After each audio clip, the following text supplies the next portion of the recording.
Welcome to The Explainer. Today, we're going to take what looks like a pretty dry financial report and turn it into a story about political power and strategy in DuPage County, Illinois.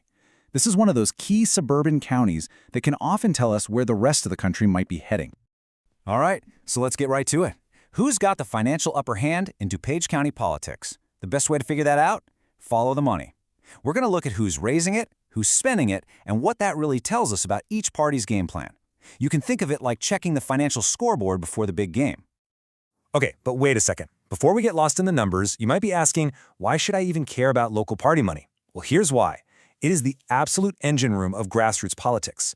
This is the cash that pays for the yard signs you see everywhere, the mailers that fill your mailbox, and crucially, the get-out-the-vote efforts that can make or break an election.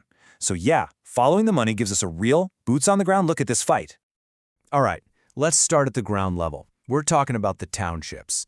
This is really the heart of grassroots politics, where that neighbor-to-neighbor, person-to-person organizing really happens.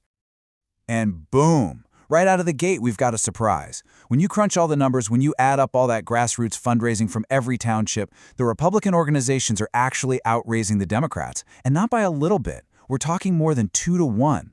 So at this super local level, it looks like the GOP has a serious fundraising advantage. The question is, where's all that money coming from? And this chart tells the whole story. That big Republican advantage we just saw, it isn't spread out evenly, not at all. It is incredibly concentrated in one place, the Bloomingdale Township GOP. I mean, look at those numbers. They are an absolute fundraising juggernaut, raising more than 5 times what the top Democratic townships brought in. So this one single group is basically tilting the entire grassroots picture. Okay, so fundraising is one thing. But what about cash on hand? The actual money in the bank, their war chests. Well, no surprise, the Bloomingdale GOP is still sitting on the single biggest pile of cash. But take a look at the Democrats. While none of their individual townships can match Bloomingdale, what you see is more financial depth. They've got multiple organizations with pretty solid bank accounts. It's a classic story of concentrated power versus a broader base of financial health. And just to really put a fine point on this, let's zoom in on Bloomingdale Township itself, just that one area. The Republican organization there raised over $47,000. The Democratic organization, $183. Yeah, you heard that right. That's not just a gap, folks. That is a massive chasm. All right, so that's the picture at the grassroots level. Now let's pull the camera back. Let's zoom out and look at the county command centers, the main party headquarters where the big picture strategy gets decided. And, whoa, the script completely flips. It's a total 180. At the county level, it's the Democrats who are completely dominant.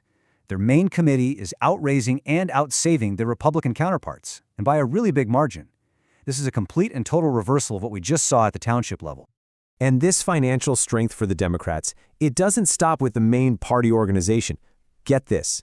Look at their affiliated groups. The Democratic Women of DuPage County, on their own, have a war chest that is more than 7 times larger than the main Republican affiliate groups have combined. That is a massive, massive source of financial firepower. Okay, so we've looked at the grassroots battle and the county command centers. 2 very different stories. So what happens when you put it all together? What's the final score? Let's take a look at that final financial scoreboard.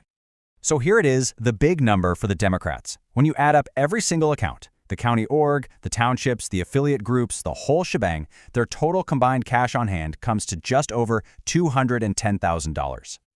And now for the Republican side. You add up everything for them, from that powerhouse Bloomingdale Township all the way to their central committee, and their grand total is just under $100,000. So there's your bottom line, an overall more than 2-to-1 cash advantage for the Democrats. So what this all really shows us is a tale of 2 completely different strategies, right? On one side, you have the Republicans, whose financial energy is really concentrated at that hyper-local grassroots level, driven almost entirely by that one powerhouse township. On the other side, you've got the Democrats, whose financial power is way more centralized and dominant at the county level. But when you tally up the final score, the end result is clear. Democrats are holding a better than 2-to-1 cash advantage overall.